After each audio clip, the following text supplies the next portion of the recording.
অবশ্যই জিজ্ঞেস করবেন টাকাটা কি হালাল পথে আসতেছে না হারাম পথে আসতেছে। গতকালের ছোট্ট একটা ঘটনা আপনাদের সাথে শেয়ার করি। আমি কাজ থেকে আসার সময়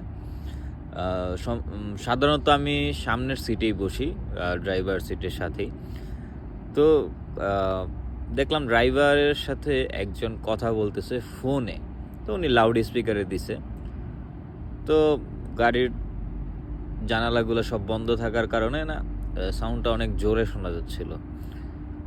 তো ড্রাইভার বলতেছে উনি একটা জায়গায় কাজ করেছে ১ মাস।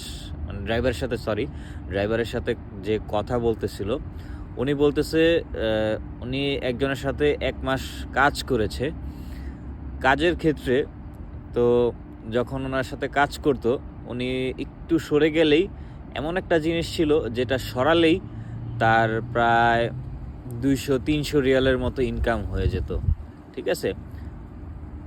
তো এটা শুনে আমি অবাক হই নাই, কারণ এরকম অনেকেই করে।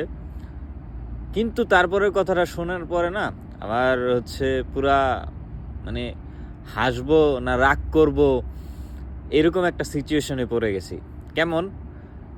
উনি বলতেছে ১ মাস পরে কে যেন আসছে, আসার পরে একটা সমস্যা করছে। সমস্যা করার পর ওনার ওই কাজটা ছুইটে গেছে। উনি বলতেছে যে ওই মাসে উনি ইনকাম করছে ৭,৫০০ রিয়াল। তো ড্রাইভার আবার মজার ছলে জিজ্ঞেস করলো, টাকা কই? এই টাকাগুলা কই করছেন? বলল যে বাসায় পাঠায় দিছি। পরে আর ড্রাইভার কিছু বলে নাই।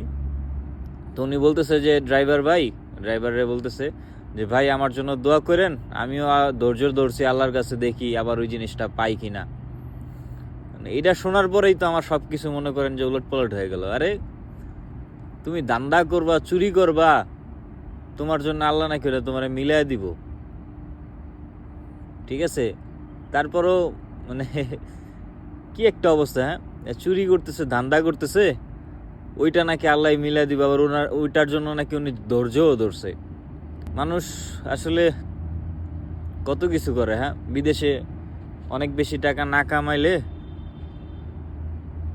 বাসার থেকে আসলে মনে অনেক প্রেশার দেয়, যার কারণে মানুষ এই জিনিসগুলা করে।